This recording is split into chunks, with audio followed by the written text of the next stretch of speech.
नमस्कार मित्रांनो, आताच्या क्षणाची सर्वात मोठी बातमी समोर येत आहे। चला तर जाणून घेऊया काय आहे आजचा स्पेशल रिपोर्ट। सविस्तर बातमी जाणून घेण्यापूर्वी आपण चॅनलवरती नवीन असाल तर चॅनलला सबस्क्राइब करा, बेल आयकॉन प्रेस करा। निवडणूक आयोगाने हरियाणा आणि जम्मू काश्मीर विधानसभा निवडणुकीचे कार्यक्रम नुकतेच जाहीर केले आहे।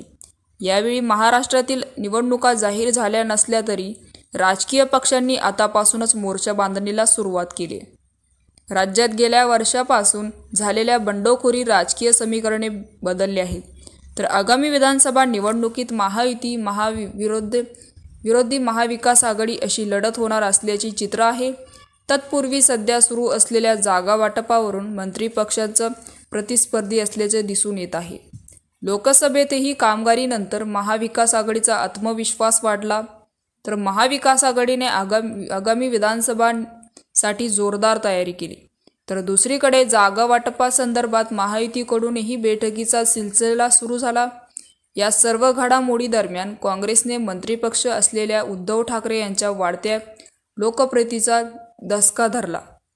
लोकसभा निवडणुकीत महाविकास आघाडीने महायुतीला जोरदार धक्का देत 48 पैकी 30 जागा जिंकल्या, तर महायुतीला अवघ्या 17 जागांवर समाधान मानावं लागलं।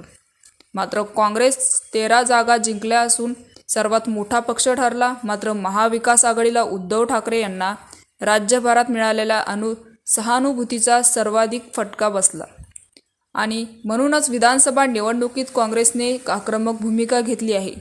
विधानसभेसाठी काँग्रेस 130हून अधिक जागांची मागणी केली आहे, तर उद्धव ठाकरे यांच्या मुख्यमंत्रीपदाचा उमेदवार जाहीर करण्याच्या मागणीकडेच देखील काँग्रेसने कानडोळे केले आहे।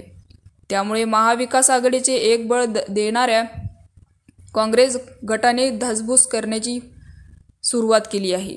मात्र ठाकरे गटाची ही वाढती ताकद काँग्रेसला नुकसान वाटू शकते आणि महाविकास आघाडीत राहून मुस्लिम मतदारांना ठाकरेच्या बाजूने वळण्याची शक्यता मानली जात आहे।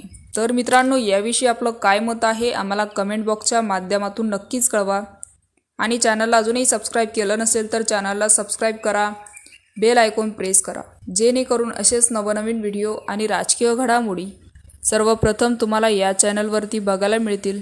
तूर्तास धन्यवाद। जय महाराष्ट्र।